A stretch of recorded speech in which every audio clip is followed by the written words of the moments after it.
Welcome everyone. This is Olga, and today we'll dive into the essential tools and strategies for modern experimentation. Our goal is to discuss non-essential processes and skills and equip you with a comprehensive tool set that can transform how your company grows through effective experimentation. Let's get started. Here's our agenda for today. We'll explore the expected tools and skills necessary for a valuable experimentation program from my experience. And instead of covering like standard tools like splitting components, statistic engines, feature flagging, or experiment management systems that are, of course, essential for experimentation platform and are profoundly described in many great articles and books, we will focus today on additional tasks that might seem to be not the main ones, but are crucial to nurture a prosperous experimentation culture. We will discuss about 10 tools and insights you need to keep in mind while evaluating and enhancing your experimentation program. Stay tuned for a bonus session on why now is the perfect time to embrace these tools. And please welcome this little fellow who will help me today. It's one of my childhood favorites, Kartek. He's incredibly curious, loves learning new things, always creating innovative projects, and having fun with his friends. Traits every true experimenter should have, I believe. Let me briefly introduce myself. I have over 10 years of experience in running innovative products and recently joined Miro. I had the pleasure of working with companies like Semrush and JetBrains on top world-class products. And before that, pursued a PhD in computer science and a master's in software engineering. And my first big experiment involved stochastic optimization for football robots. Yeah, not exactly the European football championship, like you'd imagine, but yeah, still it was quite exciting. There I became passionate about using data and experimentation to explore competitors and user behaviors and to drive innovative strategy. To start, let's talk about the internal activities, internal within the company. First, you need to get in buy-in from both teams and senior leadership. It's crucial. And everyone needs to be inspired by the same vision and agreed to invest in it. Use success stories from the industry and from early adopters in your own organization. Next, developed build versus buy strategy for your experimentation tools and keep evolving it since there are many great tools available on the market and they release state-of-the-art updates regularly to help you with the platform. And usually it is a hybrid build and buy approach, what I've seen at different companies. That also needs to be reconsidered regularly. Encourage adoption of these tools across the company by transparency, by learning activities and support of other teams, and manage infrastructure costs effectively and work towards reducing the operational costs of running experiments. Hi, this is Romo Santiago from Experiment Nation. If you'd like to connect with hundreds of experimenters from around the world, consider joining our Slack channel. You can find the link in the description. Now back to the episode. Internal processes and collaboration are equally important. Build and grow a dedicated team and cultivate ambassadors within the company. Maintain a thriving community by organizing meetups, celebrating wins, and sharing best practices from the industry.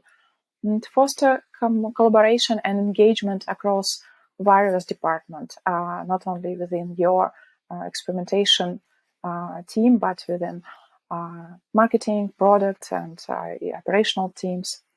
And surely develop and own a clear experimentation process that everyone follows.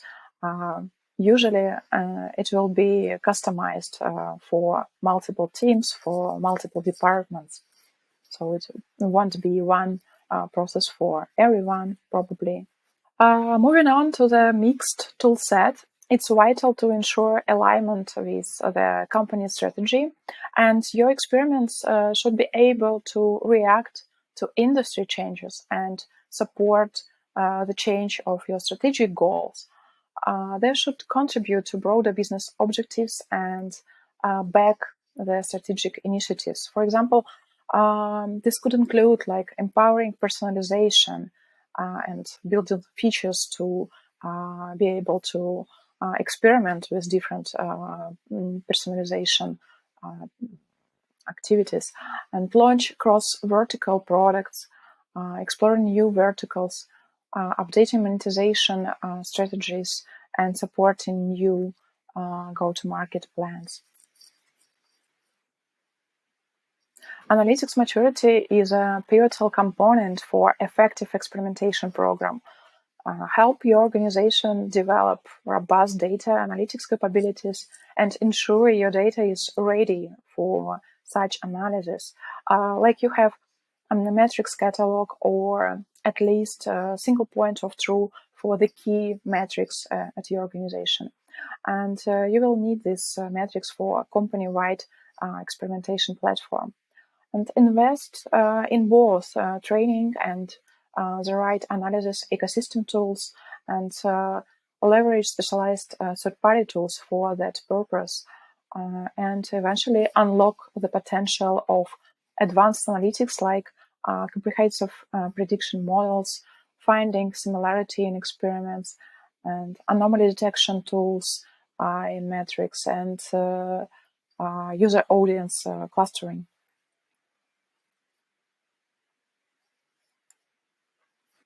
Another essential thing for a successful program is focusing on impact. And of course, define clear metrics and success criteria for your experiments, but aim to drive meaningful and measurable outcomes, aligning the results of your experiments with broader business metrics connected with revenue, ideally. Start measuring the incremental impact from your experiments early. It shouldn't be perfect from the very beginning. You could even keep it private to avoid misinterpretation of this connection with revenue metrics. But it will evolve with program maturity, and it will help you to prioritize your experimentation program components and investing resources to build them. Now let's look at the external tool set, starting with knowledge sharing. And here I'm talking mostly about external knowledge sharing. It's crucial to transfer the results of your experiments into actionable insights and keep track on these insights for future hypotheses. Also, not that popular as it could be, in my opinion, the participation in mentorship and consulting programs to share your knowledge and help others in the industry to evolve. And also, it's a great way to meet peers from different companies and dive into someone else's context in different experimentation cultures, which is incredibly valuable and I think still underestimated. What we recently see from various vendors' benchmark, industry reports, and conferences talks is that high variant experiments, where there are multiple changes in experimental group, outperforms the simpler ones, and complex tests tend to drive more significant impact.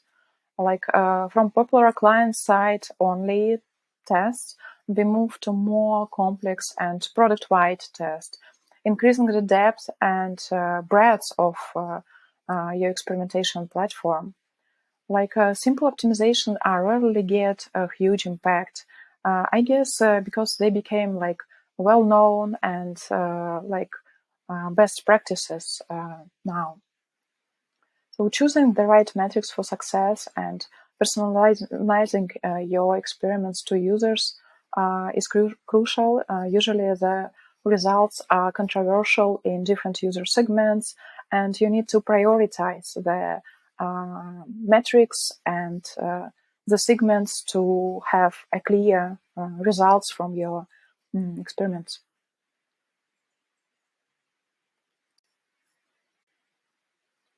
When evaluating your experimentation program, consider the following metrics approach. Like instead of standard velocity and reliability, maybe additionally to them, focus on value-related outcomes.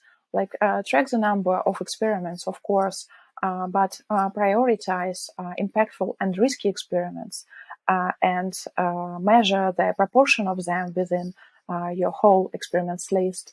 And instead of merely looking at the winning rate, consider the length of your experiment series and average duration of the experiments of certain types.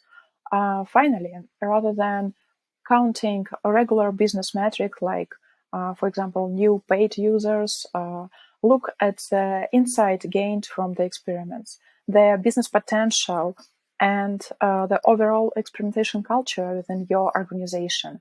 I know it could be hard, but it also could be measured over some time, maybe. Okay, here we covered over 10 areas you need to address within the experimentation program. And actually, there are many more also important questions you need to think about. Yeah, and embracing a modern tool set now, despite its complexities, is crucial for several reasons. Currently, we have access to the most powerful external tools ever existed, and the ability to build a top-tier internal analytics ecosystem. Personalization is becoming essential in everything we do, and looking ahead, AI-powered experiments promise more insightful tests and robust prediction models, enabling us to optimize current product flows and, moreover, gain new types of customers and stepping up into new markets to stay ahead in such a competitive environment. Thank you for your attention today. Remember, the key to growth and innovation lies in continuous exploration. Best of luck with your experimentation endeavors, and feel free to connect and chat about running innovative products. Thank you. Hi, this is Romo Santiago from Experiment Nation. If you'd like to connect with hundreds of experimenters from around the world, consider joining our Slack channel. You can find the link in the description.